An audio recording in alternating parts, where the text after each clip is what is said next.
ሰላም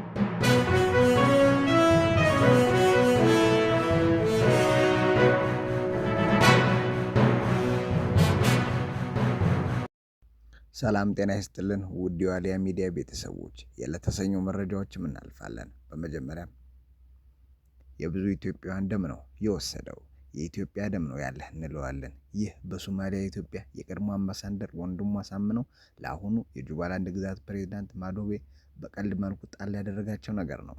ይህ በቀልድ የተለወሰ መሪር እውነት ነው። እውነታው የሶማሊያውያን ራስ ገዝ ጁባላንድ ላለፉት 12 ዓመታት ያስተዳደረው ማዶቤ በአንድ ወቅትም በኢትዮጵያ ጦር ክፉኛ ቆስሎ በአዲስ አበባ ሕክምናም አድርጓል። አምባሳደር ወንድሙ ማዶቤ በኢትዮጵያ የኢትዮጵያውያንን የተሰጠውን በርካታ የደም ልገሳ ለመግለጽ ነው ይህንን አገላለጽ የተጠቀሙበት። ማዶቤ ቆስሎ የተማረከው በአገሩ ሶማሊያ ውስጥ ነው። ከዛሬ 19 ዓመት በፊት ወደዚያው ዘልቆ በገባ የኢትዮጵያ ጦር በወቅቱ 40ዎቹ ዕድሜ ገደማ የነበረው ማዶቤ በአልሸባብ ቡድን መስራች እንዲሁም የቡድኑ ቀኝ እጅ ነበር። ከታጣቂ ቡድኑ አመራርነት ጋር ተያይዞ በአፍሪካ ቀንድ በአሸባሪነት በኢትዮጵያ እንዲሁም በአሜሪካ ጭምር መታደንም ጀመረ። የጸረ ሽብር ዘመቻ ማፋፋሟን ይፋ ያደረገችው አሜሪካ የሽብር ጥቃት ከፈጸመባት አልቃይዳ ጋር ግንኙነት አለው በሚል ማዶቤን በቁጥጥር መዝገብ ማካተቷንም አስታወቀች። አሜሪካ ማዶቤን ለመማረክ እንዲሁም ለመግደል ሙከራዎችንም አድርጋለች። ይባስ ብሎ በቀጥታ በእሱ ላይ ያነጣጠረ የአየር ጥቃቶችንም በሶማሊያ ላይም ፈጽማለች። አልተሳካም እንጂ ከተማረከም በኋላ ይሰጡኝ ብላ ነበር።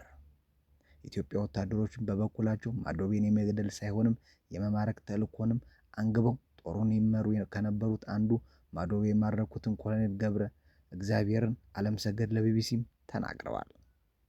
ማን ይናገር የነበረ ማን ይረዳ የቀበረ እንዲሉ ማዶቤም በአገሪቱ እንዲሁም በቀጠናው ታዋቂ ጦረኛ መሆኑንም የተፋለሙት ይመሰክሩለታል። ማዶቤ የሶማሊያ ሽግግር መንግስት ደግፎ ጣልቃ የገባውን የኢትዮጵያን ጦር የፈጠነ የጦር አዛዥ እንደሆነም ይነገርለታል።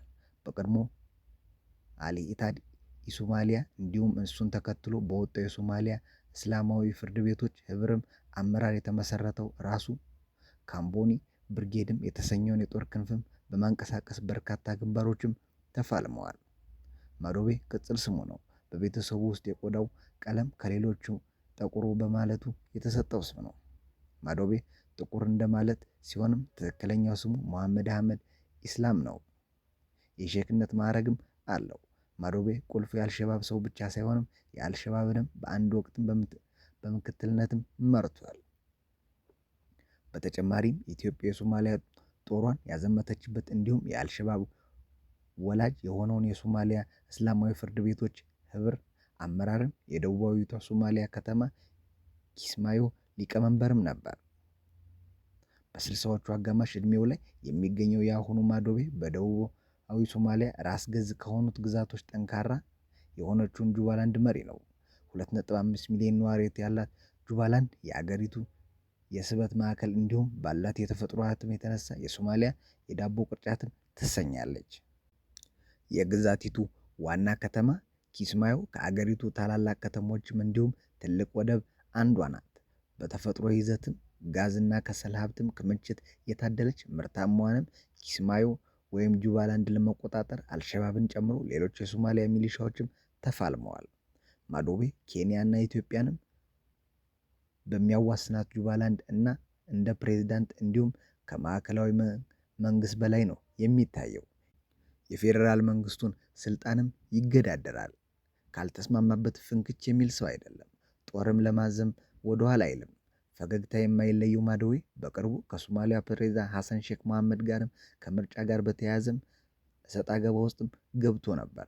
የፌዴራል መንግስት ከእኔ እሽታ ውጭ ምርጫ አድርጓል ባለው ማዶቤ ላይ የእስር ትዕዛዝ ሲያወጣ አይነኬው ማዶቤ ዝም ብሎ አልተመለከተም። በምላሹ ማዶቤ በፕሬዝዳንት ሐሰን ሼክ መሐመድ ላይ የእስር ትዕዛዝ አወጣ።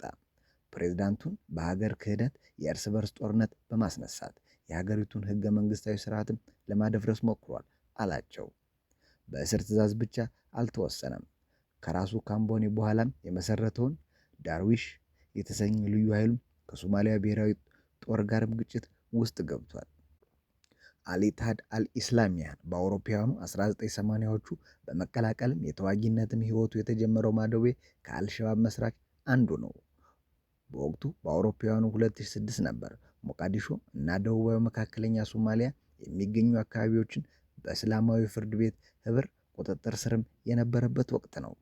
በቡድኑ ውስጥ ያሉ አንዳንድ መሪዎችም ህብረት ትክክለኛ ጂሃዲ አካሄድ አይደለም በማለትም ጠንከር ያለ የተዋጊ ክንፍ መመስረትም ፈለገ። ሐርካት አልሸባብ አልመጅሂድ የታጋይ ወጣቶች ንቅናቄ ወይም በአጭሩ አልሸባብ ተመሰረተ። አህመድ ማዶቤ በምክትል መሪነትም ተመረጠ። ማዶቤ አልሸባብ ዊክንድ በሚልም በ2012 የወጣ የቪኦኤ እንግሊዝኛ ጽሑፍ ላይም ባደረገው ቆይታ በፓኪስታን የተማረውም ኢስማኤል አሬላ መሪ እንዲሆን ሀሳብ ቀርቦ እኔ ራስ ኮምቢን ወክዬ በምክትልነት ተመረጡ ብሏል። ቡድኑ በህብረቱ ውስጥም የራሱን የበላይነት ለመጫንም እንዲሁም አገዛዙን ለማስፋትም እየሞከረ ባለበት ወቅት የኢትዮጵያ ወታደሮች ወደ ሶማሊያ ገቡ። ኢትዮጵያ በሶማሊያ ጦሯን ካስገባች በኋላ አልሸባብ ወይም የህብረቱ አመራሮችን በጽኑ ማደን ጀመረች። በአመቱም የአልሸባብ ምክትል የሶማሊያ ፍርድ ቤቶች ህብረትም የኪስማዮ ሊቀመንበር ማዶቤም ተማረከ። የተማረከውም በ8 ጥይት ተመቶ ነበር። ተማርኮ ወደ አዲስ አበባም ተወሰደ። በዚያን ወቅት ማርካው ወደ አዲስ አበባ ያመጡትም የኢትዮጵያን ክፍለ ጦር ሲመሩ ከነበሩት አንዱ ኮሎኔል ገብረ እግዚአብሔር አለምሰገድ ናቸው። ማዶቤ የኢትዮጵያ ጦር እልህ አስጨራሽ በሆነ ሁኔታ ተፋልሟል ይላሉ ኮሎኔል ገብረ እግዚአብሔር። ኢትዮጵያ ከህብረቱ እንዲሁም ከሌላኛው የህብረት ክንፍ አልሸባብ ጋር ስትዋጋ ሙሉ የጁባላንድ ጦር ግንባር ይዞ እስከ ሽግግር መንግስት መቀመጫ በነበራቸው ባይዶዋ ጫፍ ድረስም የተፋለመው ኃይልም የማዶቤ እንደነበረ ኮሎኔሉ ያወሳሉ። ማዶቤ በተፋለመባቸው ግንባሮች የኢትዮጵያ ክፍለ ጦር ሲመሩ የነበሩ ጄኔራል ገብሬ ዲላ እና ኮሎኔል ገብረ እግዚአብሔር ሲሆኑ የማረኩትም እነዚህ የጦር አመራሮች ናቸው። ኮሎኔል ገብረ እግዚአብሔር እንደሚሉትም የኢትዮጵያ ጦር ማዶቤን ለመማረክ ከፍተኛ ጥንቃቄ የተሞላበት ዘመቻ ነበር የተካሄደው። ማዶቤ እንዳይገደልና እንዲማረክ መመሪያ ከበላይ ተሰጥቶን ነበር ሲሉም ኮሎኔሉ ያስታውሳሉ። እሱን በህይወት ለመያዝ ተጠንቀን እንደተባልነው ነው የያዝነው። እሱም ወታደሮችን እየቆሰቆሰ እስከ መጨረሻው ተዋጋን። በመጨረሻም ማዶቤ በ8 ጥይት ተመቶ ወደቀ። ክፉኛ ቆሰለ። በደቡባዊ ሶማሊያ በርዳሌ በምትባል ስፍራም ተማረከ። ኮሎኔሉ እንደሚሉትም በነበረው ውጊያ ከ8 ታጣቂ በህይወት የተረፈው ማዶቤ ብቻ ነበር። በወቅቱ በከባድ ሁኔታ ቆስሎ ስለነበረ ህይወቱ አልነበረውም ይላሉ ኮሎኔል ገብረ እግዚአብሔር ከቢቢሲ ጋር በነበራቸው ቆይታ። በሞትና በህይወት መካከል የነበረው ማዶቤ ወደ አዲስ አበባ ተወሰደ።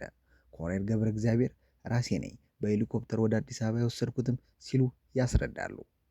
በወቅቱ የደቡብ አፍሪካ ሜይል ኤንድ ዘ ጋርዲያን ጥር መጨረሻ 2007 ይዞት የወጣው ጽሑፍ ላይ የኢትዮጵያ አቁስላ የማረከችው ማዶቤ ገዳይ የመጣል ያህልም ስታይ ነበር ይላሉ። ኢትዮጵያ በሶማሊያ ጦር ግንባር ከገደለቻቸው ውስጥም በምስራቅ አፍሪካ አልቃይዳ ርዕዮተ ዓለም እንዲሁም በስትራቴጂክ ከፍተኛ መሪ የነበሩት ታሪክ አብዱልህም ወይም አቡ ታልሃሊ ሱዳንም ተጠቃሽ ነበር። አልሱዳኒ የኢስማኑ ቢንላንድም ቅርብ ሰው ነው እና በቦምብ እውቀቱ የረቀቀ ነው ይባል የነበረ ሲሆንም አሜሪካም በጥብቅ ትፈልገው ነበር። አሜሪካ ለ220 ሰዎችም ሞት ምክንያት ለሆነው በታንዛኒያ እና በኬንያ ኤምባሲዎች ላይ በተፈጸሙት ጥቃቶች ውስጥም አልሱዳኒ እጁ አለበትም ትላለች። አሜሪካ ከዚህ ቀደም የአየር ጥቃትም ልትገድለው ሞከረች። ከ70 በላይ አርብቶ አደሮችን ቢገድልም አልሱዳኒ ግን አልሞተም። ሆኖም የኢትዮጵያ ጦር በፈጸመው ጥቃት እንደተገደለ ኮሎኔል ገብረ እግዚአብሔር እና አምባሳደር ወንድሙም አረጋግጠዋል።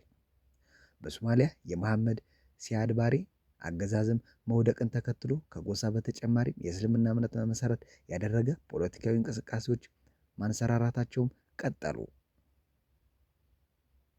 ከእነዚህ ውስጥም ተጠቃሾቹ የሲያድ ባሬን ከስልጣን መውደቅ ተከትሎ ተፈጥሮ የነበረውን የደህንነትና የጸጥታ ክፍተትም በመሙላት ተንሰራፍተው የነበሩ ወንጀሎችን ይቆጣጠር የነበረ እስላማዊ ፍርድ ቤቶች ናቸው። ፍርድ ቤቶቹ በማዕከላዊ መንግስትም ባልነበረበት ሶማሊያ ሕግና ስርዓትን ለማስፈን የሞከሩ እንደነበረም ይህ ጽሑፍ ይጠቅሳል። ከፍርድ ቤቶች በተጨማሪ በእስልምና እምነት ላይ ፖለቲካን መሰረት አድርጌያለሁ የሚለው እና በአውሮፓውያኑ 80ዎቹ እንዲሁም 90ዎቹ ይንቀሳቀስ የነበረው አልኢትሃድ አልኢስላማውያን ሌላኛው ንቁ ድርጅት ነበር። ሶማሊያ ማዕከላዊ መንግስት ተንኮታክቶ ስርዓት አልባ ሆኖ በጦር አበጋዞች እጅ ስትወድቅም ኢትዮጵያ የተለያዩ ወገኖችን ትደግፍ እንደነበረም የተለያዩ ጽሑፎች ዋቢ ያደርጋሉ። አጋር የሚሆናትም ማዕከላዊ መንግስትም አጥብቃ ትሽ ነበር።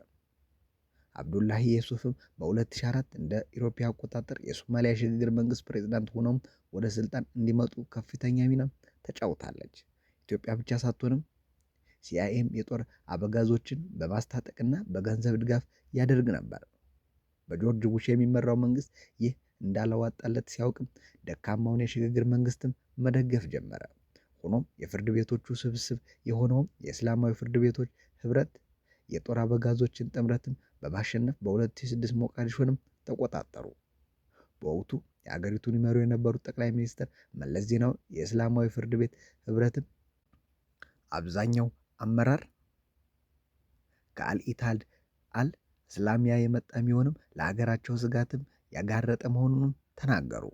ኢትዮጵያ ኦጋዴንን ግዛት ያካተተች ታላቋን ሶማሊያ ለመፍጠርም ያለመው አልኢትሃድ በርካታ የቦምብ ጥቃቶችንም በኢትዮጵያ ፈጽሟል። አልኢትሃድ በ1990ዎቹ በድሬዳዋ ገበያ ላይም የቦምብ ጥቃት ፈጽሞ 15 ሰዎችም ተገድለዋል። እንዲሁም በአዲስ አበባ በዋቢ ሸበሌ ሆቴል በተፈጸመ ጥቃትም 4 ሰዎች ሲገደሉ 20 ሰዎችም ቆስለዋል።